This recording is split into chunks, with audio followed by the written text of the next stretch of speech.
2017 में गोरखपुर के BRD medical college में ऑक्सीजन की कमी से 60 बच्चों की मौत हो गई थी।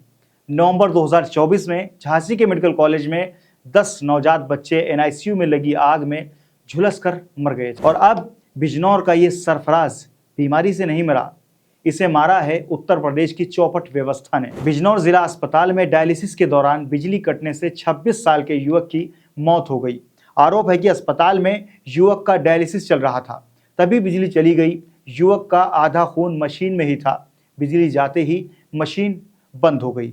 जनरेटर चालू करने की कोशिश की गई, लेकिन वो भी नहीं चला। पता चला उसमें डीजल ही नहीं था। युवक की मां और परिजन डॉक्टरों के चक्कर काटते रहे। मां कहती रही, मेरा बेटा तड़प रहा है, जनरेटर चला दो, डायलिसिस शुरू कराओ। लेकिन मां के दर्द का, मां के जज्बात का, मां के एहसासात का डॉक्टरों पर कोई असर नहीं हुआ। वहीं मां ने कहा कि डॉक्टरों ने बिना डायलिसिस पूरी किए उसे इमरजेंसी में शिफ्ट कर दिया, जहां बेटे ने तड़प तड़प कर दम तोड़ दिया।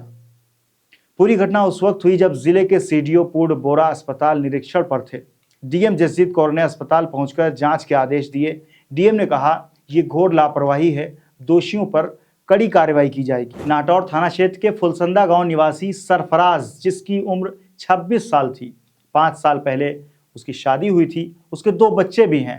सरफराज को 1 साल से किडनी की बीमारी थी। उसकी पहले 5 बार डायलिसिस हो चुकी थी। शुक्रवार को 6ठी डायलिसिस होनी थी।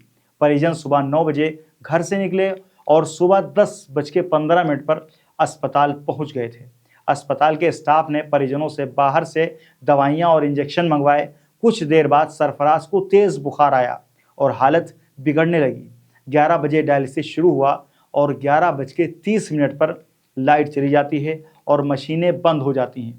थोड़ी देर बाद युवक की मौत हो जाती है। वहीं इस पर मां का कहना है कि मेरी आंखों के सामने मेरे बेटे ने दम तोड़ दिया। सरफराज की मां सलीमा ने कहा, मेरा बेटा बिल्कुल ठीक था, अच्छे से बात कर रहा था। डायलिसिस के बीच में लाइट चली गई, आधे घंटे तक बिजली नहीं आई। अस्पताल के जनरेटर में डीजल नहीं था। मेरा बेटा मशीन पर तड़प रहा था और डॉक्टर खुद गर्मी की दुहाई देकर चिड़चिड़ा रहे थे। गर्मी अधिक होने के कारण डॉक्टर मेरे बेटे को मशीन पर ही छोड़कर चले गए। मैंने सबके पास जाकर कहा, खुदा के लिए कोई जनरेटर चला दो, डीजल के पैसे मुझसे ले लो, लेकिन किसी ने नहीं सुना। जब डॉक्टरों को लगा कि केस बिगड़ गया है तो इमरजेंसी में भेज दिया। मेरी आंखों के सामने मेरे बेटे की तड़प तड़प कर मौत हो गई। ऐसे अस्पताल का क्या फायदा, इसे तो बंद कर देना चाहिए। वहीं तीमारदारों का कहना है कि सुबह से 3 बार लाइट जा चुकी थी और एक तीमारदार, जिनका नाम शादाब है, उन्होंने बताया कि यहाँ हर दिन बिजली जाती है, लेकिन जनरेटर कभी नहीं चलता। मैनेजर कहता है डीजल के पैसे नहीं मिलते, मरीज दम तोड़ देते हैं और कोई सुनवाई नहीं होती। वहीं डीएम ने कहा कि घोर लापरवाही हुई है, इसके लिए सख्त कार्रवाई होगी। सीडीओ पूर्ण बोरा डायलिसिस विभाग की निरीक्षण कर रहे थे। इसी दौरान सरफराज की हालत बिगड़ी और उसकी मौत हो गई। सीडीओ ने तुरंत विभाग के रजिस्टर और रिकॉर्ड जब्त कर लिए। सीडीओ ने 50 लीटर डीजल भी मंगवाया ताकि अन्य मरीजों की डायलिसिस जारी रह सके।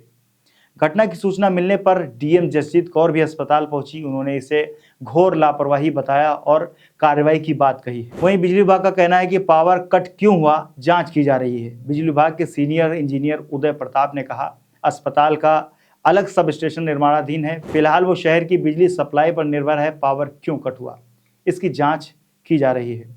हर महीने अस्पताल को लगभग डायलिसिस के नाम पर लगभग 10 लाख रुपए आते हैं। हर दिन करीब 20 मरीजों की डायलिसिस होती है, जिनके एवज में सरकार कंपनी को हर माह करीब 10 लाख रुपए का भुगतान करती है। वहीं दोस्तों, सोशल मीडिया पर इस मामले को लेकर लोगों का गुस्सा देखा जा सकता है। एक एक्स यूजर जिनका नाम जफर है, उन्होंने लिखा है कि ये हाल है, अब बताओ जनरेटर की व्यवस्था नहीं है। इस औरत के लड़के की बजाय अगर डॉक्टर का लड़का होता तो पता चलता कि बेटे को खोने का गम क्या होता है। वहीं एक और एक्स यूज़र हैं फारूक मेमन, उन्होंने लिखा है कि पूरी हॉस्पिटल को सील कर देना चाहिए और पूरे स्टाफ को अरेस्ट कर जेल भेज देना चाहिए। गुस्सा आप देखिए इन लोगों का। वहीं सुफियान नाम के एक एक्स यूज़र ने लिखा है कि बहुत ही हृदय विदारक है, सोचिए सरकारी कर्मचारी कितना असंवेदनशील हो गए हैं, ऐसे लोगों पर कानूनी कार्रवाई होनी चाहिए। वहीं तुषार जय हिंद दुबे ने लिखा है, बहुत ही घटिया और गैर जिम्मेदाराना बयान है कर्मचारी का। जब कोई मरीज अस्पताल जाता है और उसके पास पैसे ना हो तो इलाज नहीं होता, मृतक की लाश नहीं सौंपते ये लोग। पर जब अस्पताल प्रबंधन से ऐसे खतरनाक गलतियां हो जाएं तो कोई एक्शन नहीं होता, ये मर्डर है। ये गुस्सा इन लोगों का देखिए आप। वहीं कार्तिक बलियान एक एक्स यूजर है, उन्होंने लिखा है कि देखते हैं इस कमीशन के खेल में किसी जिम्मेदार व्यक्ति पर कार्रवाई होगी या प्यादे की बलि दी जाएगी। दोस्तों, इस पूरे वाकये पर, इस मामले पर आप क्या सोचते हैं, हमें कमेंट बॉक्स में अपनी राय जरूर साझा करें और बने रहें MF न्यूज़ के साथ।